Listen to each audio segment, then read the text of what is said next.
OK, bonjour à tous. Très bonjour.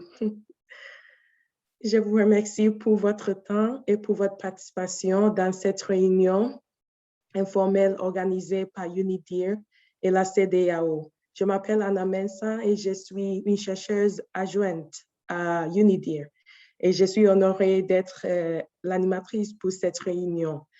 Cette réunion a pour objectif de donner des informations sur l'outil d'auto-évaluation développé par UNIDIR pour aider les États à identifier eux-mêmes les domaines auxquels une attention particulière doit être portée pour améliorer leur capacité de lutter contre les agents explosifs improvisés. C'est une réunion informelle, alors nous aurons d'abord les remarques d'ouverture par la CEDEAO, puis une présentation sur l'outil d'auto-évaluation par UNIDIR. Après, nous aurons une présentation par UNMAS et finalement une présentation par Small Arms Survey, qui est notre partenaire expert dans ce processus aussi. Après toutes les présentations, nous aurons une discussion où les États membres peuvent poser des questions sur les différentes présentations et informations qu'ils ont reçues et nous allons juste échanger sur les informations données. J'aimerais encore remercier pour les États membres pour leur participation. Déjà, nous avons les participants de Burkina Faso, du Mali et du Sénégal. Et je vois qu'il y a des collègues de ANMAS Genève qui sont en train de nous joindre aussi. Alors, merci beaucoup à tous. Et sans perdre plus de temps, je vais passer la parole à M. Joseph Arouba, que je sais bien que nous connaissons tous. Je vais juste passer, sans plus d'introduction, je vais juste passer la parole à M. Arouba. M. Arouba, vous avez la parole. Merci. Bonjour, merci Diana. Bonjour à tous les participants à cette rencontre vraiment importante sur l'évaluation de base et la feuille de route pour la prévention et la préparation à la lutte contre les EEI.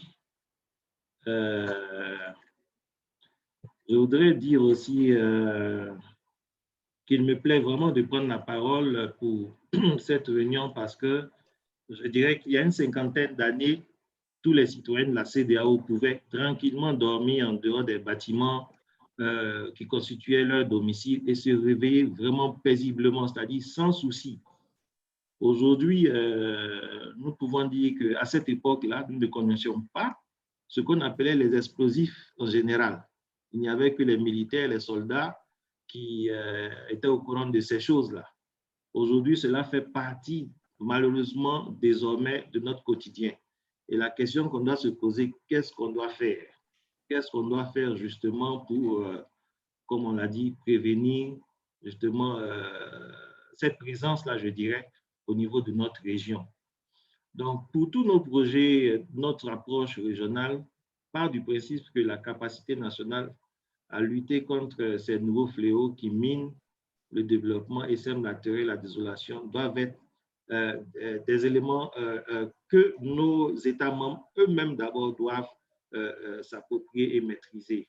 Donc, la non-maîtrise et la méconnaissance de ces enjeux explosifs sont avérés, malheureusement, et il nous appartient à nous, organisations régionales, donc la CEDEAO, de mettre en place dans nos États membres toutes les initiatives pour contrer cette menace en constante évolution, et malheureusement en constante évolution, et nous assurer, comme je l'ai dit tout à l'heure, de l'appropriation justement des États membres des éléments de lutte contre ces EEI. Les EEI constituent une menace pour les sociétés, pour notre société. L'utilisation croissante d'engins piégés a causé des ravages par des groupes armés des terroristes. Aujourd'hui, c'est le cas malheureusement que nous voyons dans les pays de front, le Mali, le Burkina, le Niger, le Nigeria. Et maintenant, on parle aussi de la Côte d'Ivoire. Avec nos partenaires, principalement l'UNIDIR et également Small Arms Survey, avec qui nous avons eu un entretien il n'y a pas longtemps, nous sommes en train de chercher à promouvoir justement les outils d'auto-évaluation des EEI afin d'aider les États membres à identifier les lacunes, les défis au niveau de leur réglementation nationale ainsi que la préparation concernant les EEI afin d'aider justement ces États-là à développer des réponses nationales cohérentes aux menaces et surtout de prévenir et d'atténuer l'utilisation de ces EEI à travers, bien sûr, notre convention. Lorsque vous regardez la définition, l'article 1, la définition que nous donnons des armes légères, ces éléments-là s'y trouvent. Donc, il est impératif que les États s'engagent à utiliser ce que moi j'appelle tout simplement l'UDI contre IEDI-SAT pour les mesures nationales de prévention, de préparation à justement cette réduction. La CEDEAO lance un appel à tous les États membres qui sont avec nous actuellement à se joindre à cette initiative pour effectuer une évaluation de base de lutte contre les EEI, comme nous le faisons avec le WAM, justement avec notre partenaire qui est l'UNIDI. Donc, pour permettre à la CEDEAO de mieux répondre à cette problématique, nous sommes en train de fusionner la convention de la CEDEAO sur les ARPC et tous les tests du traité de commerce, du traité sur le commerce des armes. Nous prévoyons justement une rencontre globale avec nos partenaires pour réfléchir sur les meilleures stratégies pour la maîtrise de ces enjeux improvisés. Et je pense que les discussions sont très avancées. C'est Dr Sani qui conduit ça, c'est le portefeuille que je lui ai confié. C'est Dr Sani qui conduit ça afin que nous puissions mettre en place une feuille, une note conceptuelle pour cet exercice-là. Donc, disons que pour mon mot d'introduction, je souhaiterais vraiment que c'est un appel en fait que je lance encore aux États membres. Comme nous avons déjà pratiquement visité, je dirais, 11 États membres, si ma mémoire est bonne, en ce qui concerne le WAM, comment on appelle ça, le document concernant les renseignements, le CONTA, IED, SAT de l'UNIDI soit vraiment un élément que nous puissions utiliser et ça le plus rapidement possible. Et nous devons penser aussi à la législation, l'harmonisation de nos législations, à la discussion des plaidoyers avec nos autorités nationales, même si la CEDEAO a la capacité aujourd'hui de mettre en œuvre plusieurs projets sans forcément faire des demandes spéciales, parce que nous avons déjà cette autorisation politique pour mettre en œuvre tous les projets qui luttent contre, en général, tout ce qui est armes légères et explosifs, etc. Donc, je voudrais susciter, demander à tout le monde de vraiment participer afin que nous puissions arriver à une très bonne conclusion à la fin de cette réunion. Je vous remercie. Merci beaucoup, Monsieur Arouba. J'aimerais reconnaître la présence des participants du Togo, de la Guinée et du Sénégal qui viennent de nous joindre aussi dans cette réunion. Alors, nous avons des participants de la Guinée, du Mali, du Sénégal, oui, du Burkina Faso qui sont ici. Et vraiment, merci pour votre temps et pour votre participation. J'aimerais donner la parole à M. Mohamed Koulibaly de UNIDIR pour faire la présentation sur cet outil d'auto-évaluation. Mohamed, vous avez la parole. Merci. Merci beaucoup, Anna. Je voudrais d'abord dire bonsoir à mes amis des différents États membres de la CEDEAO qui sont présents, du Togo, du Burkina, du Mali, du Sénégal, de la Guinée, tous les pays que j'ai dû oublier, je m'en excuse, et aussi à la CEDEAO, Joseph et Sani, à nos collègues de UNMAS et puis nos collègues de Small Arms Survey qui sont là aussi avec nous. Donc, c'est une belle opportunité pour nous aujourd'hui de vous parler de l'outil d'auto-évaluation sur les engins explosifs improvisés. Ça va être une présentation succincte, mais vous allez voir un peu l'utilité d'avoir cet outil, mais aussi la possibilité pour les États membres que vous êtes de l'utiliser de vous l'approprier, de l'utiliser. Cet outil a été développé sur la base d'un modèle de maturité de capacité de lutte contre les engins explosifs improvisés. C'est un outil d'auto-évaluation. Next. Je vais d'abord parler de l'UNIDIR. Je pense que beaucoup d'entre vous, vous avez déjà entendu parler de l'UNIDIR, vous avez travaillé avec nous. L'UNIDIR, principalement, c'est un institut de recherche sur le désarmement qui s'occupe des questions de recherche en général. Et les engins explosifs improvisés en font partie. C'est générer les connaissances, partager les idées, créer un espace de dialogue entre les États membres sur les questions de désarmement et donner des appuis conseils. Next. C'est donc à la demande de l'Assemblée générale des Nations unies que l'UNIDIR a été invité à développer un outil volontaire pour aider les États membres à identifier les manquements et défis aux systèmes nationaux de régulation et de prévention en matière de lutte contre les engins explosifs improvisés. C'est un outil facile à utiliser. C'est un outil qui est élaboré pour assister les États à auto-identifier les défis en vue d'une prévention dans le cadre de la lutte contre les engins explosifs improvisés. Next. Cet outil permet en fait d'utiliser des connaissances au niveau national, parce qu'il s'agit d'une auto-évaluation, pour améliorer d'abord les stratégies de prévention et ensuite les stratégies d'intervention. En matière de EI, il est important de savoir que toutes les dispositions, les mesures que un État prend au niveau préventif est aussi important, sinon même plus important que les actions et dispositifs pris pour intervenir en cas d'utilisation des engins explosifs improvisés. C'est pour ça que la stratégie qu'on tend à développer, c'est une stratégie de prévention d'abord, mais aussi une stratégie d'intervention au cas où il y a des actes qui sont liés à l'utilisation des engins explosifs improvisés. Ensuite, cet outil permet d'évaluer le travail à faire. Nous allons donc, en faisant l'auto-évaluation, on se rend compte des difficultés, on se rend compte du fait que aussi il y a des dispositifs à améliorer. Donc, ça permet de connaître l'ampleur et les défis à prendre en compte dans la gestion de la lutte contre les EI. Next. Comme vous pouvez le constater, nous avons deux composants. En matière de lutte contre les EI, l'outil en tant que tel parle de composants en amont et composants en aval. Le composant en amont, c'est tout ce qui est mécanisme de prévention. Et en aval, c'est tout ce qui est mécanisme de réponse. Vous allez voir, surtout après, quels sont les éléments qui rentrent en compte dans l'évaluation des capacités quand il s'agit de la prévention et quand il va s'agir de la réponse. Next.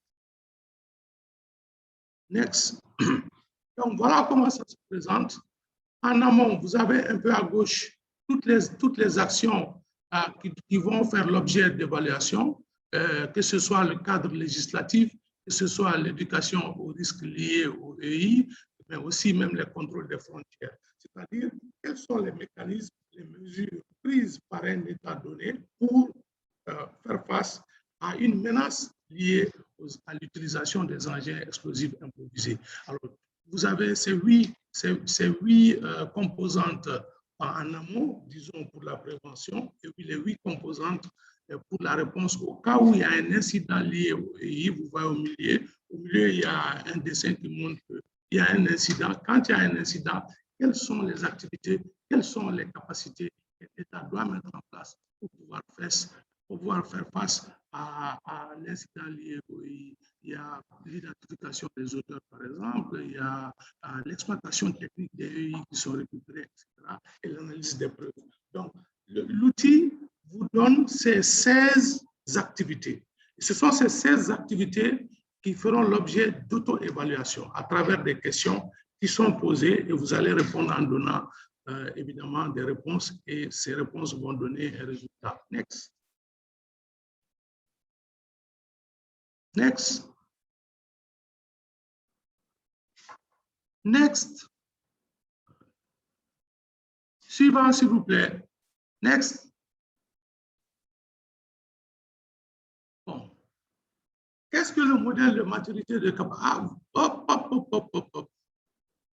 Rien revenir sur...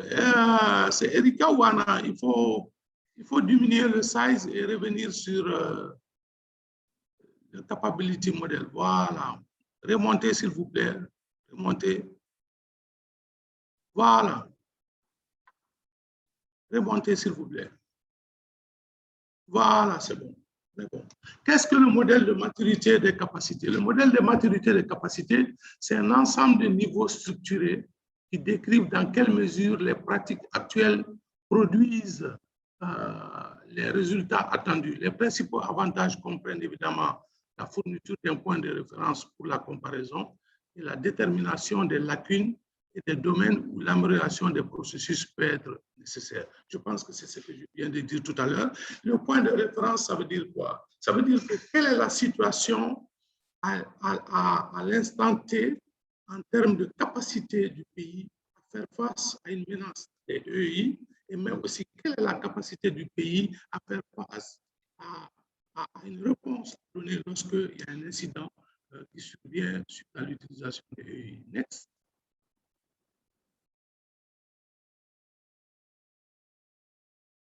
Comment utiliser l'outil? L'outil permet d'évaluer chaque activité de lutte contre les EI. Je vous ai présenté tout à l'heure les activités en amont et en aval. Ça permet d'évaluer chaque activité. Si vous prenez par exemple au niveau des frontières, quels sont les dispositifs au niveau des frontières, par exemple, pour éviter que les engins explosifs introduisés n'entrent dans votre pays. Au niveau des réponses en aval, par exemple, quand il y a un incident qui intervient, quels sont les mécanismes en place pour faire une investigation sur l'EI qui a été utilisé, sa provenance, etc. Donc, ça permet d'atteindre des résultats consolidés pour les composants en amont et en aval. Les résultats peuvent évidemment être utilisés pour établir une évaluation de base de capacité, puis par la suite déterminer la priorité des efforts nationaux. Ce point est extrêmement important. Ça veut dire que lorsque vous faites le point de référence, lorsque vous faites l'auto-évaluation vous-même, ça vous donne une idée de la situation du pays en termes de maîtrise de la menace des EI. Donc, ça vous donne des éléments pour vous permettre de faire une évaluation de base de capacité.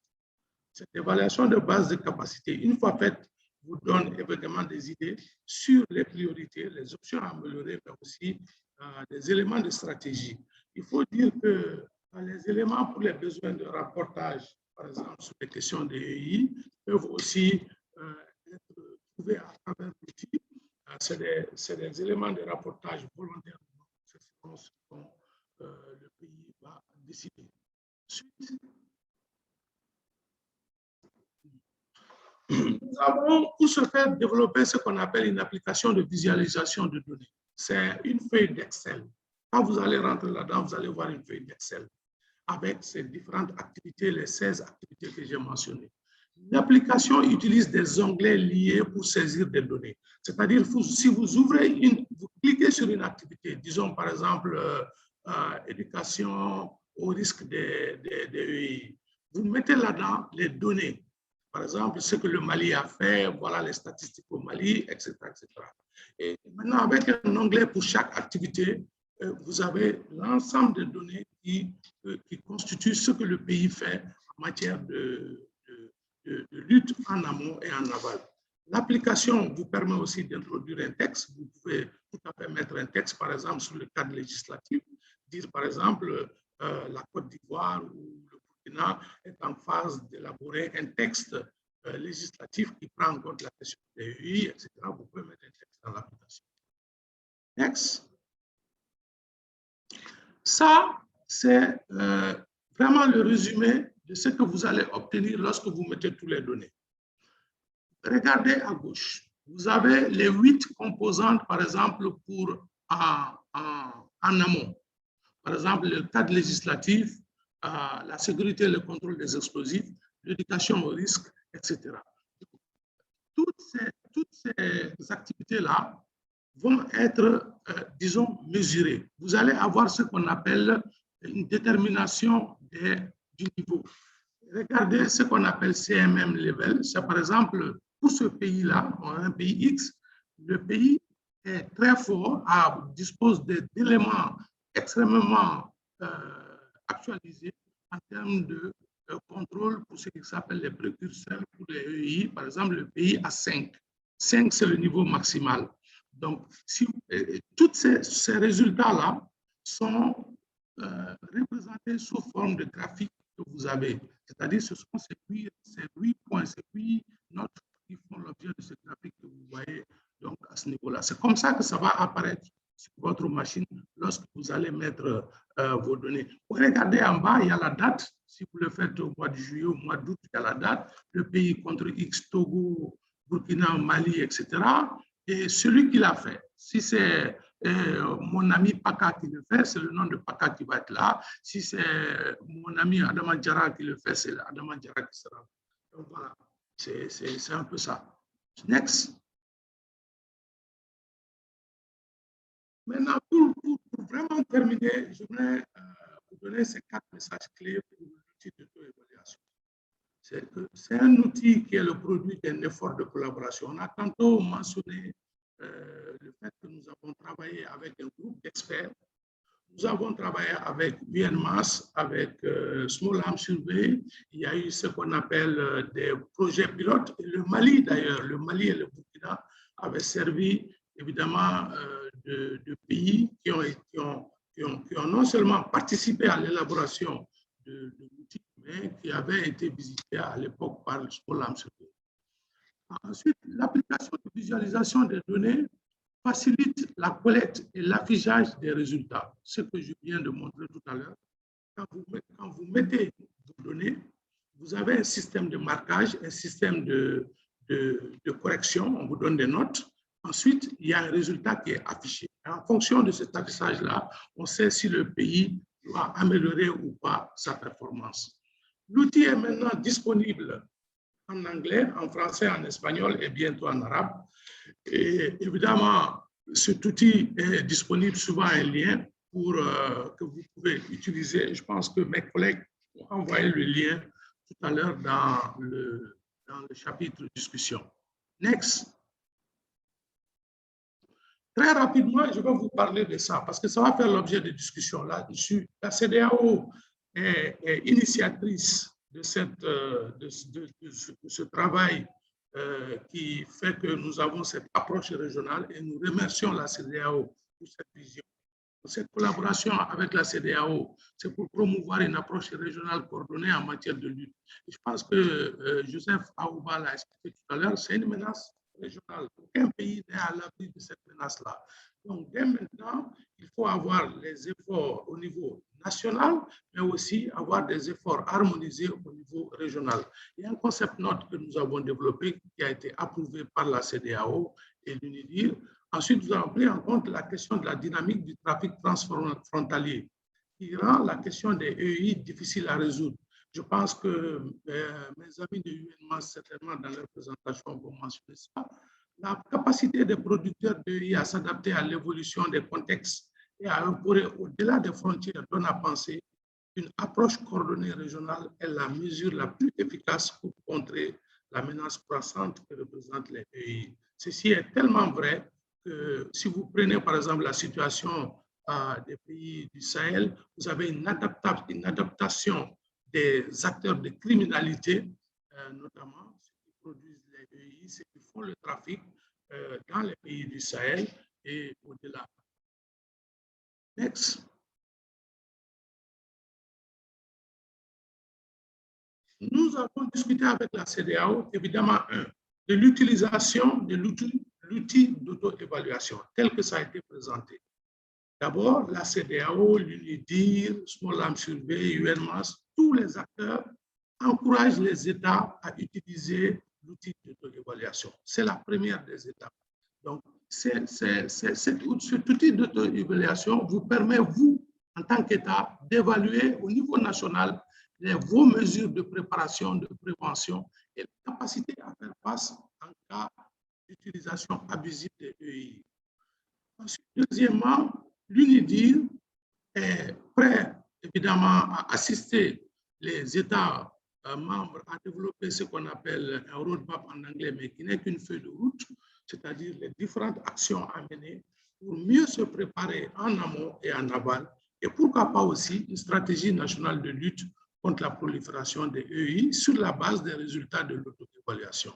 Et enfin, avec la CEDEAO, on a identifié un cadre de dialogue. Cet exercice que nous sommes en train de faire est un dialogue régional déjà. C'est déjà les prémices d'un dialogue régional.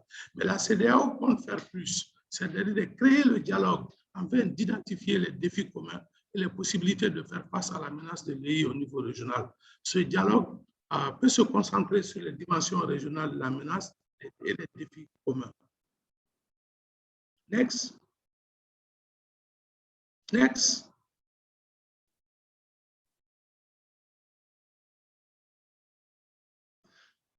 Ensuite, nous avons discuté avec la CEDEAO qu'à partir de l'auto-évaluation, des évaluations de base nationale, de ce dialogue qui est fait, on peut valablement discuter avec les États membres de la possibilité de faire une feuille de route régionale coordonnée contre l'EI, c'est-à-dire, disons, une action régionale commune que la CEDEAO va porter.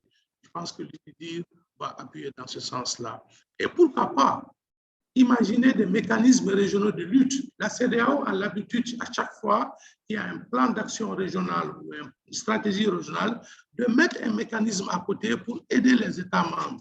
Ça peut être un programme, ça peut être des projets, ça peut être un mécanisme au niveau de Abuja pour vraiment aider les pays sur le plan opérationnel. Donc, tout ceci, c'est faire l'objet de discussions et ce sont des activités qui auront lieu à partir de cette année jusqu'à l'année prochaine.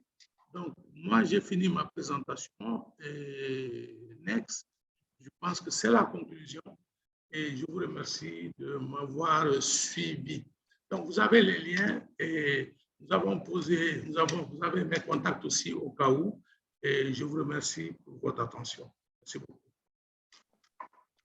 Merci beaucoup, Mohamed, pour votre présentation.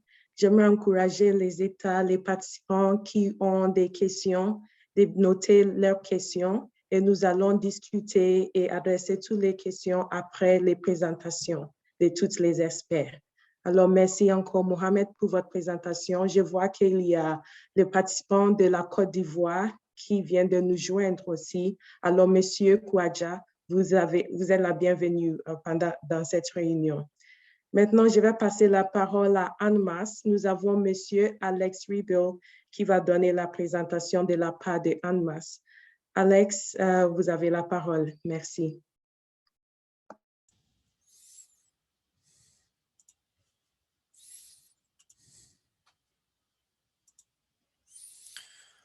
Merci beaucoup, Anna. Je suis le lieutenant-colonel Rebill de l'équipe de consultatif d'atténuation de menaces EI de UNMAS et je suis basé au siège des Nations Unies à New York. Je facilite l'UNIDIR et la CEDEAO pour cette initiative d'utiliser l'excellent outil d'auto-évaluation Counter-IED ou mieux de la lutte contre les EI. Comme déjà mentionné lors de l'introduction, il est essentiel que l'appropriation nationale conduise ce processus, bien sûr soutenu par la CEDEAO et d'autres partenaires internationaux si nécessaire et demandé. Sur ma première diapositive, vous pouvez voir la présence de l'UNMAS dans la région de la CEDEAO. Les représentants du Mali, du Burkina Faso et du Niger connaissant bien notre présence, notre soutien et notre contact dans la région. Ensemble, nous avons fait de très bonnes expériences avec le projet pilote sur l'outil d'auto-évaluation mené au Mali. De la même manière que la siège de l'UNMAS a soutenu l'UNIDIR dans le développement de cet outil, notre programme sur le terrain sont désormais prêts à aider les États membres à utiliser cet outil. Cela ne se limite pas aux programmes existants, mais peut certainement être fait de tous les États de la CEDEAO sur demande.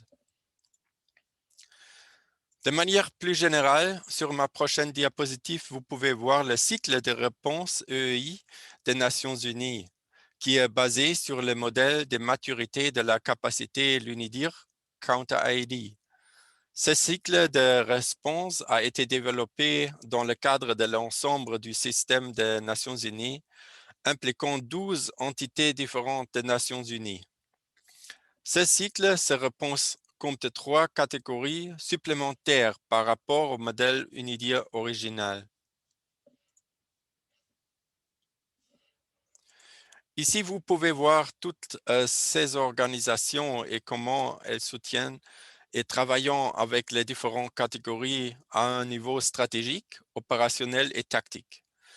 Les États membres qui identifieront les lacunes au cours de l'auto-évaluation peuvent obtenir des informations à partir de cette diapositive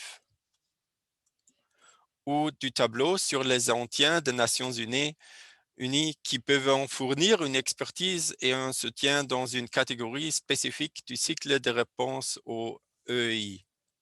Actuellement, ce sont l'UNICEF, l'Office contre le terrorisme, le DPA, le DPPO, l'UNDSS, le PNUD, l'UNIDIR, l'UNMAS et les autres et l'UNPOL, la police des Nations Unies, et l'équipe de surveillance de ESIL qui utilisant et soutiennent activement le cycle de réponse au EEI. Tout soutiennant l'utilisation de la mise en œuvre de l'outil d'auto-évaluation et sont prêts à apporter leur soutien. N'hésitez pas à contacter l'UNMAS dans la région ainsi qu'à travers vos missions permanentes à l'ONU pour demander soutien si vous décidez d'utiliser l'outil d'auto-évaluation. Merci beaucoup. Merci beaucoup, Alex, pour la présentation sur le soutien de UNMAS aux États membres de la CEDEAO qui sont prêts d'utiliser l'outil d'auto-évaluation. Maintenant, je vais passer la parole à Elodie du Small Arms Survey pour donner sa présentation aussi. Elodie, vous avez la parole. Merci. Bonjour, merci. Je m'appelle Elodie Hénard. Je suis chercheuse associée au sein du Small Arms Survey. Et je voudrais tout d'abord vous remercier. Je voudrais tout d'abord vous remercier pour cette opportunité que vous nous offrez de participer, d'offrir notre soutien et notre appui technique également à cet outil d'auto-évaluation qui a été créé par UNIDIR et aussi à une approche régionale face à la menace des engins explosifs improvisés. Alors, j'espère que vous voyez mon écran. Est-ce que vous voyez la présentation? Oui. D'accord, très bien. Nous voyons. Alors, je vais vous parler à présent maintenant du projet commencé par le Small Arms Survey en 2019 sur les composants des engins explosifs improvisés et les détournements d'explosifs commerciaux en Afrique de l'Ouest. Donc, c'est un projet qui a débuté en 2019 avec une étude au Mali, au Ghana et au Burkina Faso et qui a ensuite été étendu au Niger, à la Côte d'Ivoire et à la Guinée. Et cette année, nous étendons toujours cette recherche en direction du bassin du lac Tchad, la plage. Cameroun et Ghana. Quelqu'un. Voilà, donc pour commencer, j'aimerais vous montrer un peu justement la dimension régionale de la problématique des engins explosifs improvisés. Comme vous pouvez les voir sur ces cartes, on voit cette dimension et cette expansion de cette problématique. Donc, dans cette étude, nous nous sommes concentrés sur 5 types de composants des engins explosifs improvisés. Tout d'abord, les composants électroniques, les mines anti-véhicules PRBM3, qui sont des mines belges, les explosifs, donc, qui sont principalement dans la région d'Afrique de l'Ouest composés de nitrate d'ammonium. Également les explosifs qui sont issus du secteur extractif commercial. Également les détonateurs et les cordons détonants. Donc, le but en fait, de notre recherche est tout d'abord de fournir des informations et qui peuvent ensuite être utilisées pour nourrir le débat et les discussions afin d'envisager une approche régionale et une réponse aussi régionale à cette menace. Nous organisons également des ateliers nationaux et régionaux afin de faciliter les échanges entre les partenaires clés. Et comme je vous l'ai dit juste à présent, nous souhaitons promouvoir et soutenir une approche régionale en fournissant une assistance technique. Alors, l'origine de ce projet, c'est un projet qui est financé par le gouvernement allemand et par la France, et le financement est assuré jusqu'à la fin 2022 au minimum. Donc, c'est parti d'une étude du Small Arms Survey qui date de 2018, qui s'était concentrée sur la cartographie du trafic d'armes transfrontalier en Afrique de l'Ouest. Et c'est aussi partie de discussions qui ont été conduites avec les États membres de la CEDEAO, également en 2018. Le projet aussi a été mené et a montré aussi, enfin, c'est pas qu'il a montré, mais c'est qu'il a vraiment est issu de la question aussi du problème, en fait, de l'augmentation du nombre de victimes au sein des forces de défense et de sécurité, et aussi parmi les civils ces dernières années. Et encore une fois, l'objectif, c'est vraiment d'encourager une réponse régionale coordonnée, fondée sur des données probantes par la CEDEAO, les États membres du G5, l'ONU, l'Union africaine et les organisations ou États partenaires. Donc, notre étude a déjà démontré, en fait, elle montre, voilà, comme vous pouvez le voir sur les cartes, la nature régionale, voire mondiale de la problématique et les chaînes d'approvisionnement. Ici, on peut le voir sur la gauche pour les mines PRBM3, donc les mines antivéhicules dont je vous ai parlé, les composants électroniques et les explosifs commerciaux. Donc, ces mines PRBM3 qu'on a vues au Mali, au Niger et au Burkina Faso et récemment également en République de Centrafrique et aussi en Côte d'Ivoire, malheureusement, ces derniers mois. Voilà, donc ce sont des mines qui sont d'origine belge. On peut voir on les trouve en très, très grand nombre encore actuellement. On a pu avoir des informations, récolter des données qui suggèrent que entre 930 000 et 1 million de mines ont été vendues à la Libye juste entre 2 années. Donc, ça montre vraiment l'étendue de la problématique. Et actuellement, ces mines sont récupérées et trafiquées, ou alors elles sont saisies dans les arsenaux nationaux. Et ensuite, elles sont soit utilisées comme véhicules anti-mines, comme elles étaient prévues initialement, ou alors elles sont modifiées en mines antipersonnelles, ou alors elles sont utilisées en composants d'engins explosifs improvisés. Et comme on voit ici sur cette étude, sur ces photos, voilà, on a pu observer une utilisation étendue de ces mines qui viennent de Libye, mais également en Centrafrique, au Mali, au Burkina Faso. Donc, un usage généralisé de ces mines à travers toute la région. Alors, en ce qui concerne les sources potentielles et les voies de trafic de mines PRBM3, voilà, notre étude a aussi permis d'identifier certaines dynamiques de trafic.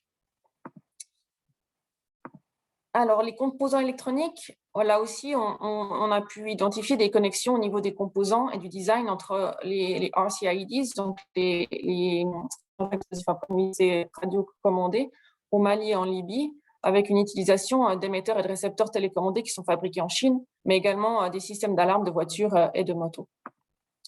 Là aussi, on peut voir des comparaisons entre les récepteurs et les transmetteurs qui ont été documentés au Mali, mais également en Somalie, en Irak et au Nigeria, avec des systèmes et des utilisations très, très semblables à travers ces pays. On a pu aussi apercevoir des nouveaux types de récepteurs et d'émetteurs qu'on a vu apparaître au Mali, mais qu'on a aussi vu en Côte d'Ivoire au début d'année. Donc, une de composants très semblables, voire identiques. Ensuite, on a pu aussi faire des comparaisons dans le design des engins explosifs improvisés trouvés dans la région. Là, ici, on voit des similarités, c'est même plus que des similarités, c'est des exactitudes, en fait, entre les EI au Mali et au Burkina Faso. Les prochaines slides vont vous montrer aussi les autres éléments matériaux commerciaux. Ici, on voit des détonateurs. Donc, c'est des détonateurs qu'on retrouve tout aussi bien en tant que composants d'engins explosifs improvisés. On les trouve également en vente sur les marchés noirs ou utilisés par des orpailleurs sur les sites de mines artisanales. Même chose pour les cordons détonants qu'on voit ici utilisés dans un incident au Mali ou alors sur un site d'orpaillage au Niger ou disponibles sur le marché noir au Burkina Faso. Ça, ce sont des images de saisie qui ont été effectuées par les différentes douanes dans la région. Donc, on voit vraiment des saisies de quantités importantes de matériel qui sont trafiqués de pays à d'autres. Et notre étude s'est aussi concentrée particulièrement sur le Ghana, parce que c'est une source connue d'explosifs commerciaux qui sont ensuite soit acheminés de manière totalement légale jusqu'au pays, par exemple au Mali, au Burkina Faso, et ensuite sont détournés au niveau de ces pays-là, ou alors sont déjà détournés au niveau du Ghana et ensuite sont acheminés de manière illégale dans les autres pays. Donc on peut voir ici qu'il y a eu des saisies assez importantes, que ce soit de nitrate d'ammonium ou d'explosifs commerciaux qui ont été faits par les douanes dans différents pays. Voilà, donc on a identifié certaines voies de trafic de ces explosifs commerciaux, ici par exemple entre le Ghana et le Burkina Faso. Et donc voilà, cette carte souhaitait un peu résumer, de manière un peu grossière peut-être, mais voilà, de montrer la nature régionale de la problématique en montrant justement ces différentes voies de trafic qui sont vraiment très, très complexes. Alors, en ce qui concerne les explosifs commerciaux, on s'est beaucoup concentré là-dessus l'année passée. Donc, on a pu établir que dans les régions, dans les pays comme le Mali, le Niger et le Burkina Faso, c'est surtout du nitrate d'ammonium pour eux, qui est principalement utilisé dans le secteur extractif commercial. Donc, les engins explosifs improvisés sont fabriqués de ce nitrate d'ammonium qui est ensuite mélangé principalement avec du diesel afin de fabriquer du fuel oil. Et donc, on voit qu'actuellement, il y a des initiatives qui se forment locales afin de mieux contrôler l'importation, la distribution, le transport et l'entreposage du nitrate d'ammonium. Donc, voilà, c'est quelque chose qu'on souhaite justement soutenir et qu'on souhaite aider en fournissant justement nos données qu'on peut récolter.